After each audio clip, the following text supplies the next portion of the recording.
대기업에서 일했다가 지금은 은퇴하고 유튜브를 찍었는데, 이분이 이제 인사 담당관입니다. 그러니까 신입사원들을 뽑는 그 면접을 담당하고 또 부서를 배치하는 그런 일들을 감당하는 분인데, 그 제목이, 그 주제가 뭐냐 하면, 이런 사람은 잘 될 수밖에 없어.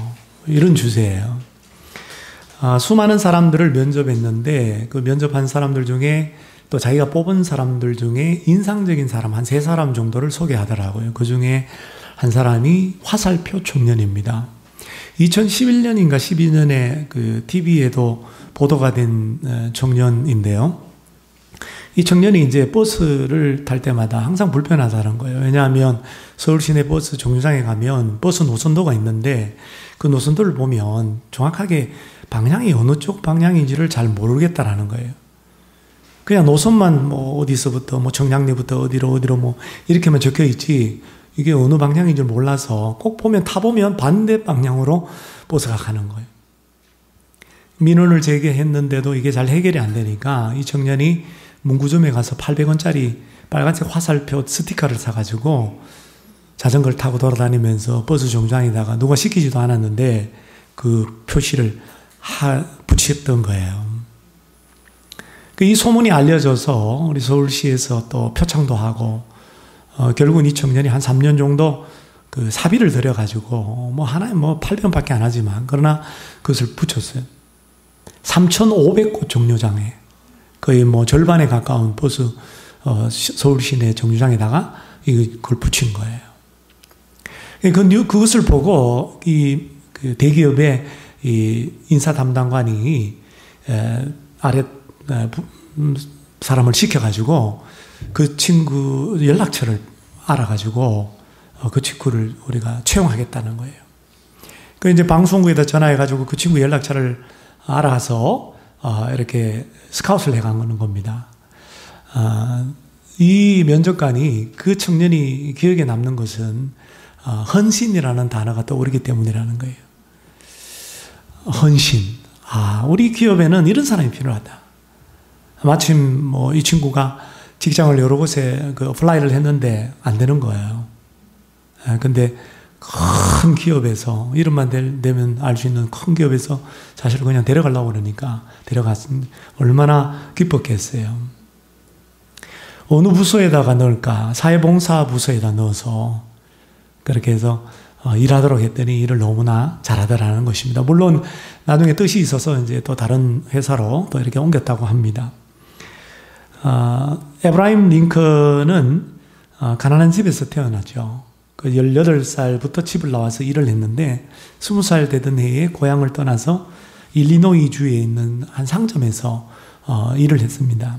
밤늦게 상점 문을 닫고 장부를 꺼내어서 결산을 해봤는데 장부 금액보다도 한 3센트 정도 더 많은 것을 발견했어요. 그러니까 금액과 장부가 차이가 났는데 돈 3센트가 이렇게 더 있지? 생각해보니까 낮에 어떤 부인에게 으로부터 3센트를 더 받은 겁니다. 이거 돌려줬어야 되는데 더 받은 거예요. 링컨은 이 부인의 주소를 알아가지고 먼 거리인데도요, 밤새도록 고민하다가 그 다음 아침에 바로 거리로 달려가서 그 부인에게 그 돈을 돌려주었어요. 그때 이 부인이 그 돈을 받고 이렇게 말했다고 그러죠. 이것은 100개의 금보다도 더 귀한 3센트군요. 당신의 이 정직한 태도, 마음은 반드시 참된 값으로 인정받을 때가 올 것이에요. 그 덕담을 해주고 축복을 해주셨어요.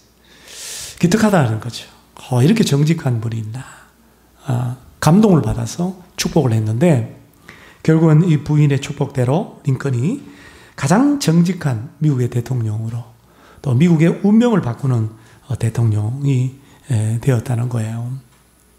이런 예가 아니더라도 우리는 살다 보면은, 또 나이 지긋하신 분들은 아실 거예요. 어떤 사람을 보면은, 어떤 젊은이를 보면 이 젊은이는 잘 될 거야, 이렇게 생각되는 젊은이가 있고요. 얼굴도 잘생겼고 또 좋은 조건과 환경과 학력과 스펙을 가지고 있지만은 이 친구는 뭘 해도 안 될 거야 라고 생각되는 그런 사람도 있어요. 어떤 사람은 복받을 사람으로 보이고 어떤 사람은 복받지 못할 사람으로 보여요. 그렇게 보이는 기준이 뭘까요? 그 사람의 태도와 자세라는 거예요. 태도와 자세. 그러니까 이 인사 담당관이 그런 말을 했어요. 자기가 사람을 뽑을 때 제일 먼저 보는, 물론 쟁쟁한 사람들, 고학력자들, 스펙을 가진 사람들이 많이 지원했겠죠. 근데 뭘 제일 중요시 여기냐면 그 사람의 태도라는 거예요. 오늘 본문에 야곱은 죽기 전에 12아들에게, 그 앞에 손자들에게 축복을 했죠. 근데 12아들에게 축복할 때는 12아들의 각 사람의 특성에 따라서 축복합니다. 이 축복의 내용이 나와요. 오늘 본문에. 이 49장 전체가. 오늘 본문은 뭘 말하냐면 우리에게 복의 원리를 하나님 우리에게 말씀해 주고 있어요. 사랑하는 여러분, 복에도 원리가 있다라는 거예요. 그 성경적 원리가 있다라는 거예요. 여러분, 이 성경적 복의 원리를 알아서 복을 받으시고 또 그 받은 복을 누리시고 그리고 우리 자녀들을 축복하여서 자녀들도 그와 같은 복을 받게 되기를 주님의 이름으로 축복합니다. 복의 원리가 뭘까요? 첫째로 복은 하늘에 속한 권세입니다. 요셉이 병든 야곱에게 두 아들을 데리고 문병을 갔어요. 장자인 므낫세를 아버지 야곱의 오른손에 위치시키고 차자인 에브라임을 아버지 야곱의 왼손에 위치시켰어요. 이게 48장의 내용입니다. 요셉은 이렇게 생각한 거예요. 그래도 장자가 복을 더 받아야지. 그래서 장자 므낫세를 아버지의 오른손에 위치시켰던 거예요. 안수기도를 하는데, 축복 안수기도를 하는데 오른손이 오른손 라이트 핸드잖아요. 옳다라는 뜻도 있어요. 오른손이 이게 힘과 권세의 상징이에요. 양과 염소에 비해도 오른편, 그죠? 양은 오른편이잖아요. 염소는 왼편이고. 오른쪽에 이게 더 큰 축복이 있는 거예요. 근데 요셉의 생각과 다르게 야곱은 손을 바꿔버려요. 예, 손을 이렇게 위치시켜 놨는데 바꿔버려. 그래서 요셉이 그걸 보고 기뻐하지 않아서 성경에 보니까 야곱에게 아버지 그러면 안 됩니다. 그러지 마십시오. 그 야곱이 이렇게 말하면서 손자들에게 손을 바꾸어서 축복을 해보려고 말아요. 창세기 48장 19절 하반절부터 20절입니다. 나도 안다 내 아들아 나도 안다. 그도 한 족속이 되며 그도 크게 되려니와 그의 아우가 그보다 큰 자가 되고 그의 자손이 여러 민족을 이루리라. 그날에 그들에게 축복하여 이르되 이스라엘이 너로 말미암아 축복하기를 하나님이 너에게 에브라임 같고 므낫세 같게 하시리라. 야곱도 태생적으로 하나님의 주권 하에 에서보다도 더 큰 자가 되는 그런 복을 받았잖아요. 그래서 그런지 뭐 그것과는 상관없는 것 같아요. 야곱도 좀 맞바꿔버려요. 야곱이 나도 안다라는 말을 두 번이나 반복하는 걸 볼 때 야곱이 의도적으로 이렇게 축복한 것임을 알 수 있습니다. 그러면 왜 이렇게 축복했을까요? 이렇게 축복한 것이 하나님의 뜻임을 알았기 때문입니다. 그러면 어떻게 야곱은 그렇게 축복하는 것이 하나님의 뜻인 줄 알았을까? 성경에 나오지 않아요. 그래서 우리는 몰라요. 근데 어떤 학자는 하나님의 계시가 야곱에게 임했다라는 거예요. 바꾸라는 거예요. 장자와 차자의 복을 바꾸라는 거예요. 그러나 성경에 나오지 않으니 알 수 없는 일입니다. 어쨌든 야곱은 어떤 전통이나 또 아들 요셉의 소원, 일반적인 관습이나 상식에 따라서 한 것이 아니라 하나님의 뜻에 따라서 손자들을 축복한 거예요. 중요한 것은 뭡니까? 하나님이 차자인 에브라임을 장자로, 장자인 므낫세를 차자로 바꾸셨다라는 거예요. 그러므로 교훈은 이것입니다. 복은 하나님이 주권을 가지고 주시는 것입니다. 복은 하나님의 손에 있다는 것입니다. 하나님이 장자의 복을 주시면 장자가 되는 것이고 하나님이 차자로 만드시면 차자가 되는 것입니다. 복은 하나님이 정하셔서 그의 주권으로 말미암아 우리에게 주시는 것이고 우리는 그 복을 그대로 받을 뿐입니다. 그러므로 여러분 하나님이 각자에게 주신 복이 있는 줄로 믿습니다. 그래서 전도서 5장 19절 말씀에 또한 어떤 사람에게든지 하나님이 재물과 부요를 그에게 주사 능히 누리게 하시며 제 몫을 받아 수고함으로 즐거워하게 하신 것은 하나님의 선물이라고 말합니다. 여러분 여기 제 몫을 받아 하나님이 주셨다는 거예요. 제 몫을 주셨다는 거예요. 이 제 몫이라고 하는 옛날 개역 한글판의 단어는 분복입니다. 분복. 그러니까 에브라임의 몫이 있고 분복이 있고 므낫세의 몫이 있고 분복이 있다라는 거예요. 하나님이 그렇게 하셨다는 거예요.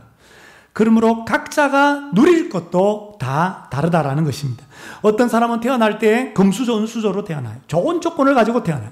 어떤 사람은 안 좋은 조건을 가지고 태어난다라고 하는 것입니다. 중요한 것은 뭡니까? 우리는 하나님이 주신 제목, 그 분복을 받아서 누리는 것입니다. 이것이 하나님의 선물, 하나님의 은혜라고 하는 거예요. 여러분 분복이 있어요. 여러분 제 몫이 있어요. 그 몫을 여러분 즐거워하시면서 감사하며 사시기를 바랍니다. 만약 우리가 하나님이 주신 제 몫을 부인하고 거부할 때에 인생은 불만으로 가득 찰 수밖에 없어요. 하나님이 주신 제 몫 이상을 바라고 욕심낼 때 우리는 어려운 일을 당할 수밖에 없어요. 빌 게이츠 얘는 왜 이렇게 돈이 많은 거야? 그렇게 우리가 생각하면서 그럼 나는 뭐야? 이렇게 하면 우리는 불평과 불만밖에 없어요. 우리 아버지는 뭐야? 저 집 아들은 저렇게 태어나면서부터 저렇게 잘 살고 좋은 환경 속에서 자라는데 나는 왜 이래? 그러면 그 인생이 불행해질 수밖에 없다라는 거예요. 민수기 16장에 보면은 모세와 아론의 리더십에 반기를 든 사건이 일어나는데요. 하나님이 모세를 이스라엘 출애굽의 지도자로 세웠음에도 불구하고 야, 너가 왜 스스로 우리 이스라엘 백성 위에 우두머리가 되느냐? 왜 스스로 높이느냐? 우리도 하나님이 함께하고 우리 여기에도 다 회중 가운데 하나님이 함께하는데 왜 네가 스스로 리더가 되느냐? 뭐 이렇게 반기를 들어요.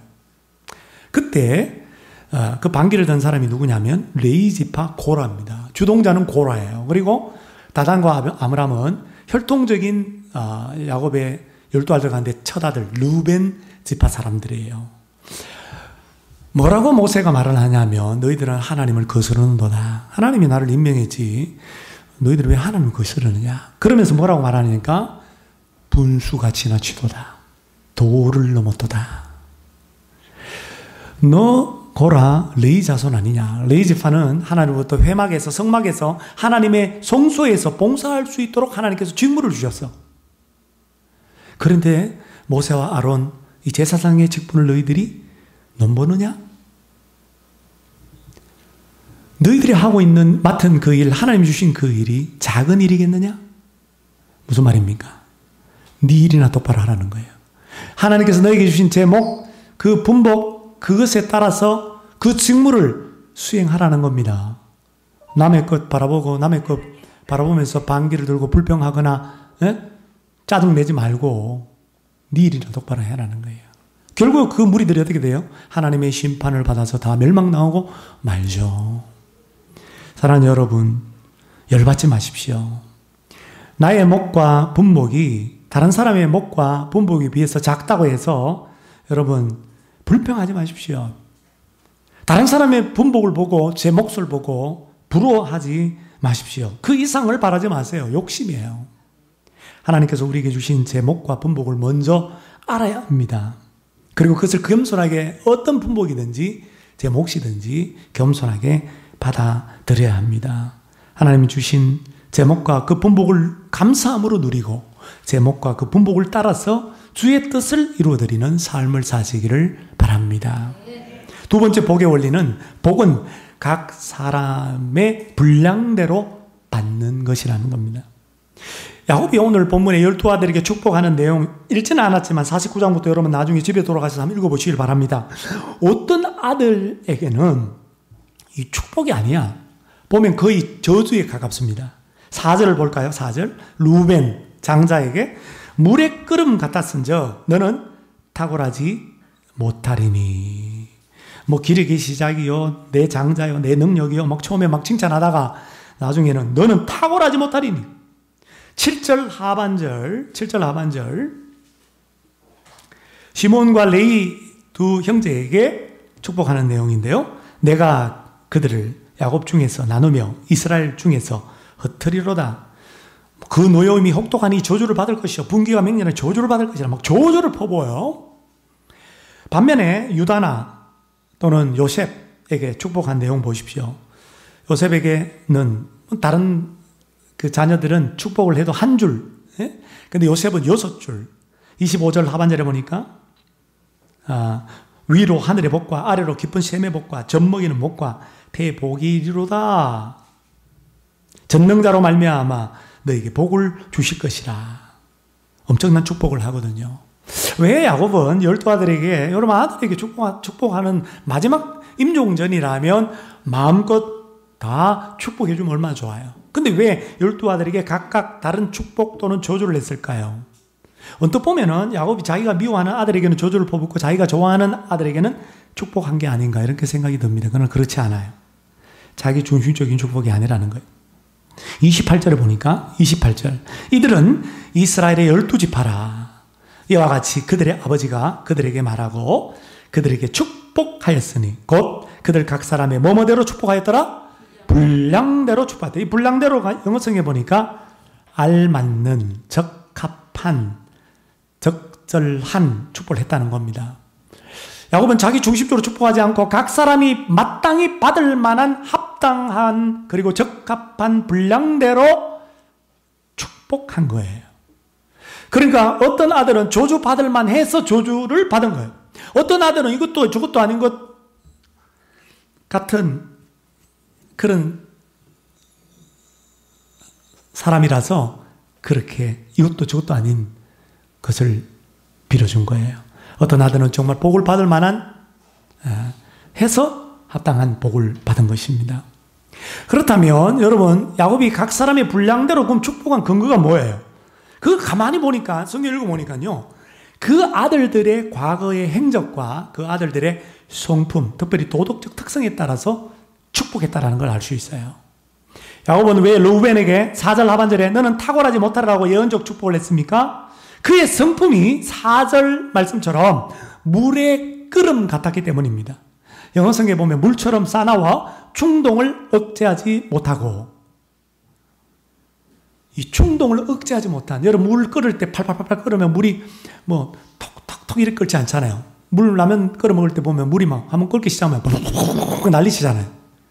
그렇단 말이에요. 충동을 억제하지 못하는 싸나운 그런 성품을 가진 르우벤이 그 성품에 따라 과거에 무슨 일을 저질렀습니까? 4절 하반절에 언급하잖아요. 네가 아버지의 침상 야곱의 침상에 올라 더럽혔음이로다. 그가 내 침상에 올랐었도다. 창세기 35장에 보면 르우벤이 아버지 야곱의 첩 빌하는 누구냐면 라헬 야곱의 부인 라헬의 몸종입니다. 라헬이 죽고 라헬의 무덤과 묘비를 세우고 난 다음에 슬퍼하고 있는데 이 르우벤이라는 큰아들이 야곱의 첩 이 빌하와 동침을 해버리네요. 통간을 해버립니다. 여러분 이것은 압살롬이 아버지 다윗 왕에게 반란을 일으켜서 백주대낮에 궁궐 위에서 후궁들 다윗의 후궁들과 동침을 한 것과 똑같은 거예요. 그 뭐냐면 이것은 그냥 강간했다, 통간했다 이게 아니라 이것은 아버지의 첩을 건드렸다는 것은 곧 아버지에 대한 반항입니다. 야곱이 그때 그 소식을 듣고 가만히 있었어. 야곱이 이 일을 기억하고 있다가 죽기 직전에 르우벤에게 그걸 언급하는 거예요. 그러면서 축복이 아니라 탁월하지 못하리니 이렇게 빌어줍니다. 또 야곱은 시몬과 레위 형제에게 오늘 7절 말씀에 그 노여움이 혹독하니 저주를 받을 것이고 분기가 맹렬하니 저주를 받을 것이라 내가 그들을 야곱 중에서 나누며 이스라엘 중에서 흩뜨리로다. 저주를 했습니까? 5절에 보니까 그들의 칼은 폭력의 도구로다. 폭력의 도구로다. 6절 하반절 그들이 그들의 분노대로 사람을 죽이고 그들의 혈기대로 소의 발목 힘줄을 끊었도다. 창세기 34장에 보면 시몬과 레위의 여동생 디나가 세겜 땅의 주장 이름도 세겜이에요. 세겜에게 강간을 당합니다. 친오라버니인 시몬과 레위가 분을 참지 못하고 그 딸을 달라는 거예요. 그쪽 편에서. 이미 그 딸 연애하니까 그 딸을 우리 며느리로 삼겠다고 그러니까 뭐라고 그러냐니까 할례를 받아라. 우리 민족처럼 할례를 받으면, 세겜 남자들이 할례를 받으면 내 동생과 결혼할 수 있어. 속인 거죠. 할례는 포경수술과 같은 거예요. 포경수술 받고 세겜 남자들이 다 들어누워 있는데 그때 칼을 들고 가서 시몬과 레위가 세겜 남자들을 모조리 다 죽여버립니다. 그걸 얘기하는 거예요. 야곱은 이들의 분노와 혈기로 자행한 이 비극적인 일을 기억하고 있다가 이들에게 저주를 퍼부은 거예요. 반면에 야곱은 유다 8절부터 12절까지 나중에 읽어보십시오. 그리고 요셉 22절부터 오늘 읽은 26절까지 막대한 분량을 차지하면서까지 엄청난 축복을 해주었어요. 특별히 요셉에게는 어마어마한 축복을, 위로 하늘의 복, 아래로 깊은 샘의 복, 젖먹이는 복, 태의 복, 번영의 복, 손조들보다도 더 많은 복, 그 복을 받게 될 것이라는 거예요. 승리의 복, 어떤 고난이 와도 이길 수 있는 승리의 복까지도 하나님 빌어주고 있습니다.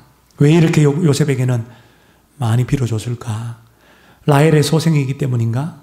22절에 보니까 22절에 요셉은 무성한 가지, 곧 어디에 무성한 가지? 샘 곁에 무성한 가지라. 그 가지가 담을 넘었도다. 여기 이 샘은 오아시스를 말하는데 여기서 말하는 샘은 영적인 의미로 하나님을 의미합니다. 생명의 근원, 축복의 근원 하나님. 그러니까 요셉은 하나님 곁에 무성한 가지처럼 자라서 담을 넘어가는 가지가 되더라는 거예요. 요셉은 삶을 보면 셈이신 하나님과 함께함으로 말미암아 형통하였더라. 이게 요셉의 삶의 특징이라고 그래요. 이집트 보디발의 집에 종으로 노예로 팔려갔지만 보디발의 집에 복을 가져다 주는 복의 통로가 되는 거예요. 왕의 죄수를 가둔 감옥에서도 간수장뿐만 아니라 많은 죄수들에게 축복의 통로가 되는 거예요. 가나안 땅, 기근 가운데 가나안 땅에게도 그 생명을 살리는 복을 나누어 주게 되고 각국 백성 만민에게 복을 가져다 주게 되었던 것입니다. 담장 너머로 뻗은 가지처럼 쭉쭉 뻗어나는 그 요셉의 삶을 기억하고 있다가 야곱은 요셉에게 이와 같은 번영과 승리의 풍성한 복을 빌어준 것이에요. 사랑하는 여러분, 각 사람의 분량대로 각자 받을 만한 모습대로 복을 받는다라고 하는 이 원리를 기억하십시오. 사랑하는 여러분, 지금 여러분 어떤 인생을 살고 있습니까? 먼 훗날 인생의 마지막 결말 맞이할 때에 요셉처럼 복을 받을 만한 삶을 지금 살고 있으십니까? 아니면 혹시 시몬과 레위처럼 저주받아 마땅한 삶을 살고 있지는 않습니까? 우리 모두 복을 받을 만한 삶을 사셔서 각 사람의 분량대로 복을 받고 누릴 수 있기를 바랍니다. 마지막 세 번째 복의 원리는 복은 부모의 축복을 통해서 받는다라고 하는 사실입니다. 야곱의 축복은 예언적 축복이라고 그래요. 왜냐하면 1절 하반절에 보니까 너희가 후일에 당할 일을 내가 너희에게 이르리라고 야곱이 말했기 때문입니다. 그러니까 12아들의 장래 미래의 일을 미리 예견하고 예언을 해주었다라는 거예요. 축복을 통해서. 이 예언이 다 들어맞아요. 어디까지 가냐면 12지파잖아요. 12지파가 나중에 북왕국 그리고 남왕국, 북이스라엘과 남유다로 분열 왕국이 되잖아요. 그때까지도 이 예언적 축복이 그대로 성취가 되는 것을 성경을 읽어보면 알 수 있습니다. 놀라운 사실은 야곱의 예언적 축복 그대로 12아들의 인생, 각각의 인생도 결정되어 버려요. 그러니까 여러분, 축복의 능력이 대단한 겁니다. 우리 믿는 사람들은 축복의 권한뿐만 아니라 축복의 사명이 있어요. 우리 자녀들에게 축복하는 거, 그거는 특권일 뿐만 아니라 우리 믿는 자의 사명입니다. 4절 말씀 보십시오. 4절. 너는 탁월하지 못하리니 라고 르우벤에게 예언적 축복을 했는데 이후에 르우벤은 어떻게 돼요? 장자권을 상실했어요. 여러분 성경 구절을 한번 볼까요? 역대상 5장 1절 하반절. 지난주에도 소개했죠? 루벤은 장자라도. 여러분, 역대상은 거의 포로기 이후에 쓰여진 책이에요. 그 뭐라고 평가하니까 루벤은 장자라도 그의 아버지의 침상을 더럽혔으므로, 여기 또 나오잖아요. 침상을 더럽혔으므로 족보에 장자의 명무대로 기록되지 못하였느니라. 분명히 육신적으로 혈통적으로는 루벤이 초다들 맞아요. 그러나 영적으로 약속의 자녀로 장자의 권한을 상실해버리고 말았다라는 거예요. 7절 하반절에 내가 그들을 시몬과 레이를 야곱 중에서 나누며 이스라엘 중에서 흩으리로다. 혈기를 폭력을 저질렀던, 살인을 저질렀던 이 형제들에게 야곱이 예언을 쭉 축복을 했는데 이후에 어떻게 돼요? 시몬과 레이 지파는 가나안 땅에 들어가서 야곱의 예언대로 다 흩어지고 맙니다. 여호수아 19장 9절에 보니까 시몬 자손의 이 기업은 유다 자손의 기업 중에서 취하였으니 12지파가 다 땅을 분배를, 가나안 땅 분배를 받는데, 제비 뽑아서 분배를 하는데 시몬 지파만은 유다 지파의 땅에 거주하게 되더라는 거예요. 흡수됐다 이 말이에요. 그만큼 시몬 지파가 약해져 버리고 말았습니다. 여호수아 21장 41절에 보니까 레이 사람들은 어떻게 되느냐? 그 형제 레이 사람들은 이스라엘 자손의 기업 중에서 받은 성읍은 모두 48성읍이요 또 목초지들이라.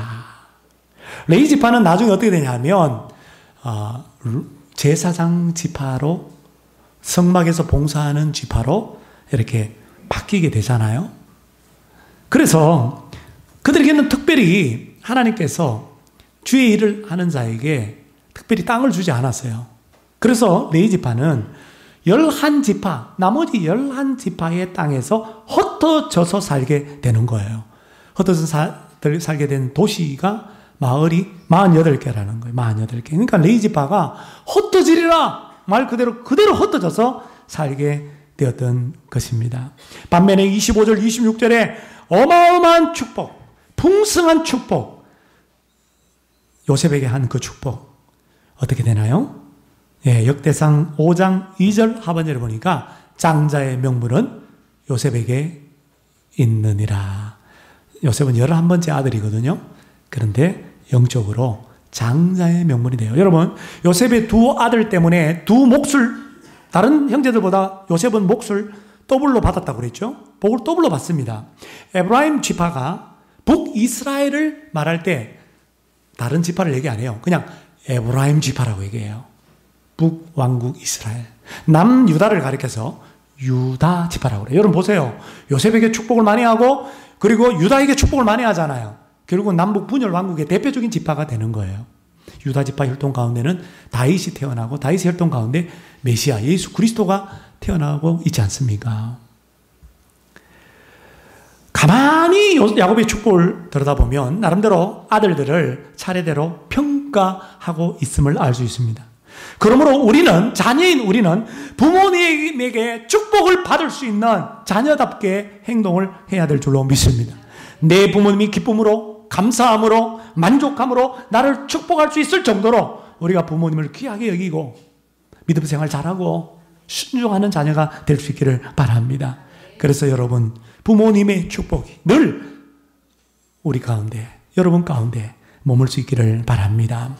아브라함이 그 아들 이삭을 축복한 것처럼, 이삭이 그 아들 야곱을 축복한 것처럼 오늘 야곱이 그 아들 요셉을 축복하고 있어요. 그러므로 복은 부모의 축복을 통해서 내게 오는 것입니다. 이것이 영적인 질서예요. 정근모 박사라고, 여러분 우리나라 과학기술처 장관을 2번이나 지내고 또 전 세계적으로 유명한, 아마 우리나라에서 배출한 가장 위대한 과학자라고 그렇게 볼 수가 있습니다. 이 정근모 박사는 원래는 예수를 안 믿어요. 여러분 얼마나 천재인지 몰라요. 이분의 일대기를 읽어보면 이분은 수재 중에 수재예요. 초등학교 6학년 되던 해에 그 당시에 국가고시가 있었어요.